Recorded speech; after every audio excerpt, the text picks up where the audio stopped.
Hey there, YouTube fans. How you going, man? So I was researching the balance between serotonin and dopamine in fibromyalgia because apparently some people have said that if you take 5-HTP, your serotonin levels will go up, but at the expense of your dopamine levels.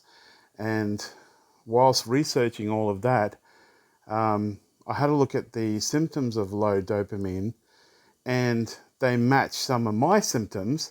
And I thought, well, I wonder if there is a connection. And according to this article, there is low dopamine in fibromyalgia and chronic fatigue syndrome, or myalgic encephalomyelitis, which is what I've got. Try saying that in a hurry.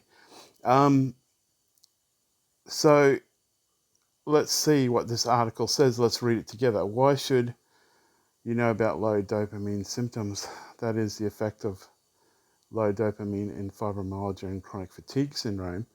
First, because dopamine is a neurotransmitter, a chemical released by the nerve cells. So the other thing that we are low in, boy, I'm very fatigued now. It might have been because I took some 5-HTP, is I think they're called neurotransmitters, norepinephrine and there's another one, I think it's epinephrine. So apparently we're low in those too, and that's related to pain control. Second, people with fibromyalgia and CFS generally have low dopamine levels as well, which makes them prone to a variety of symptoms and conditions, and there's a reference there that we can explore. Okay, what does dopamine do? Focus your attention, concentrate on tasks related to development of ADHD if you've got low levels. Okay, control how your body moves. Can lead to Parkinson's if you've got low levels, tremors, shaking, balance coordination. So understanding low dopamine. Okay, blah, blah, blah. I'll just skip on forward because here we go. Low dopamine levels are associated with the following symptoms. Stiff, rigid, achy muscles. That's like every single person with fibromyalgia in the morning. Tremors. Yeah, some people have impaired fine motor skills, problems making small movements such as picking up small things. Cognitive impairment, brain fog. We all got that with fibro and ME/CFS. Inability to focus attention, absolutely. Poor balance and coordination. Yes, that you can have dizzy spells.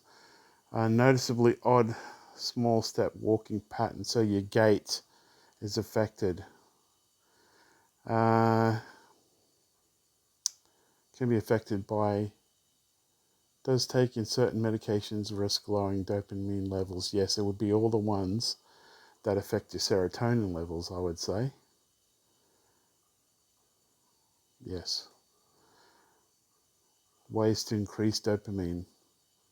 Treatment of low dopamine levels may include therapy with the CNS stimulant medications such as methylphenidate, such as Ritalin. Ha! Yeah, so Ritalin, they do give Ritalin to people who have ME/CFS. I actually talked to my doctor about it. I think we didn't go down that path just yet, but it may help with energy. Concerta and Metadate. I'm not sure what those are. There isn't a lot of research confirming that food can boost dopamine levels. Some foods that may help: fruit, vegetables, unprocessed meat, dairy, eggs, fish, nuts, chocolate, dark chocolate, and beans. I eat all that stuff actually all the time. Supplements believed to help raise dopamine levels. This rosea herb that sometimes called golden root, arctic root, l-tyrosine, also known as sun-theanine, an amino acid derived from tea leaves. Oh, never heard of it. Note on l-theanine, researchers aren't sure how l-theanine impacts the levels of serotonin. That's interesting. That might warrant more reading, but they normally say l-tyrosine you should take to improve your dopamine. It's a amino acid.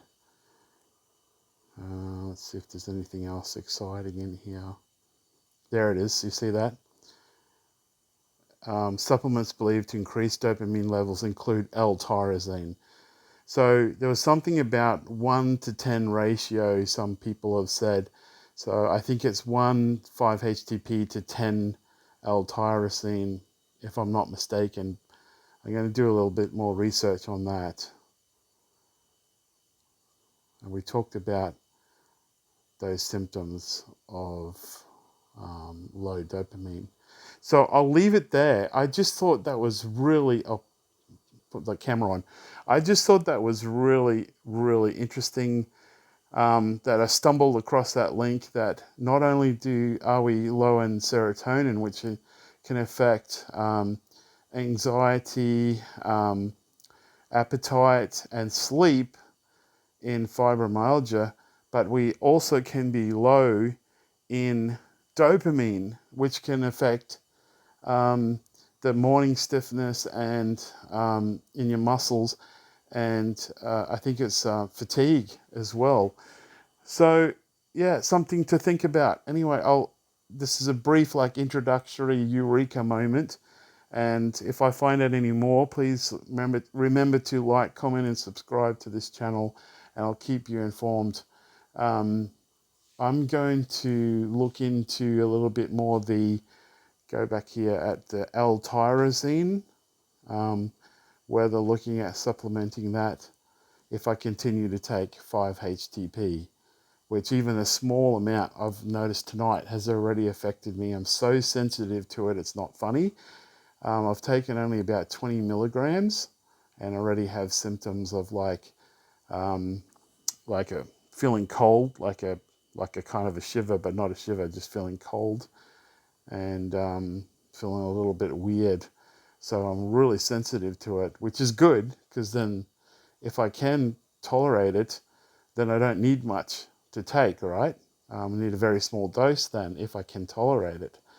Anyway, I'll leave the video there for now. I hope this helps somebody. Please remember to like, comment, and subscribe. I'll keep you informed if I find out anything else. Okay, guys?